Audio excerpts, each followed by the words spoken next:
Hi, it's Tangi again, and I'm going to attempt to show you how I made my junk journal. And so let's just go ahead and get started. You need a 90-cent composition notebook from Walmart. They look like this, and they even have these fun colored ones now, but you can paint right over them, so it doesn't really matter what they look like. But basically, we're going to turn this into this with not very much effort, actually. So let's get started. I'm actually going to use this one. And what you want to do is you want to start getting the bones of your book prepped so that you have a lot of pages to work with.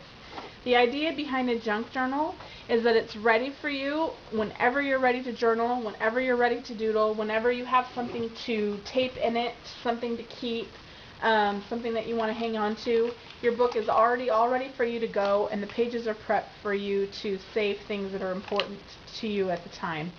And so that's what we're going to do is we're going to start prepping these pages and getting it ready to journal in. So here we go. The first thing that you're going to want to do is collect your old stash of scrapbooking paper that you've had forever, that you've been keeping around, and just get a stack of this, and you just want to start cutting out pages that'll fit inside here. So what I did first was I just got a piece of cardstock that I was going to throw away. I was gluing on it, so it's just trash anyway. And you just want to put it right on the front and just trace your journal, leaving at least 1/4 of an inch on the side short, so that when you glue your pages in, you're not gluing all the way down into the binding. Whenever you cover pages, you don't want to get all the way down into the binding. So what I'm going to do is, you could trace all these on here if you wanted to, but what I do is I just get a stack of about 3 or 4, and I just start cutting, because it is a junk journal after all, and everything doesn't have to be perfect. If you need a project that really helps free your inhibitions and being scared that you're going to ruin something, this is the perfect project, because that is the whole point, is it's a junk journal. So now you have these pages that are the perfect size, and so you can just open it at random and glue it right in your book. And these are my 3 favorite glues, and I'll put that information in the forum for you, but just pick one of these glues. It doesn't really matter. If you want to use the office tabs like I did, I talked about those a little bit in the last video from the office store. I just counted about every 10 pages in, and I stapled one of these cards in. They're actually about this big, and I stapled it in, and then I just glued my scrapbooking paper right on top. So go through and start doing your journal, getting scrapbook pages in there, and start prepping it. The second important step in prepping is doing this inking work, and you'll see all my pages have it in different colors. I went through and inked almost all the pages, and it's super easy, it's super inexpensive, and it doesn't leave any kind of residue, so you can use any kind of pens that you want, and it's super fun to do. And so that's what I'm going to take you through and show you how I did that now with that.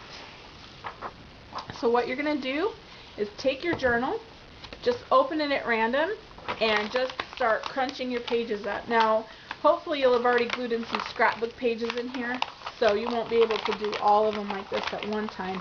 But the idea is to just go through, and don't be afraid to rip the pages. It just adds character. And so just keep going through and doing the book like that. Once I've done a good chunk, then I'll go back in and just get the individual pages and crinkle them even more, like so. And so you just keep going through and doing your whole book like this, and then flattening it out, smoothing it out, and you can see already we just started and we're already getting a nice chunky journal. So on those pages that you've gone back through and they have a lot of good crinkle, you're going to want to take an ink pad. I love these Tim Holtz distressed ink pads, but you can use any kind of ink pad you want. And what you're going to do is just go right over the crinkle I hope you can see this with the light glare. I'll hold this up for you in a minute. Just go through and just ink on the pages, and don't worry too much about what it's going to look like. So just continue to go through there doing different color combinations. And the other thing that I love to do is take my ink pads right on the edge of my book and just get in here and start distressing your book up. Now, if I was doing this just for fun on a Saturday afternoon, I would have used a lot more colors on the edges. But you just keep going through and not worrying about what color ink gets on what page, and you can just do different stripes, different colors, and just keep going through your book. One tip is to not just push your ink pad down. You're going to get squares, and I personally don't like that. Just start pulling your ink pad back here before you hit the page, and you'll get a nice smooth transition onto the page. Normally I would have crunkled these up just a little bit more. Let's do this one.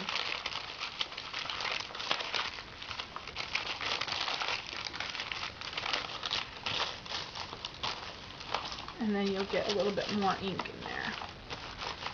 And then you can take your watercolor pencils and you can go through and start doodling around the edges and making it more soft.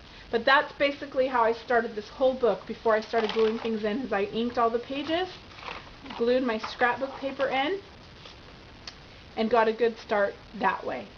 I hope you'll join me for part 2 as I teach you how to add the embellishments, how I did all these embellishments. And the most important part of this is these ribbons right here, and I'll tell you why when we come back.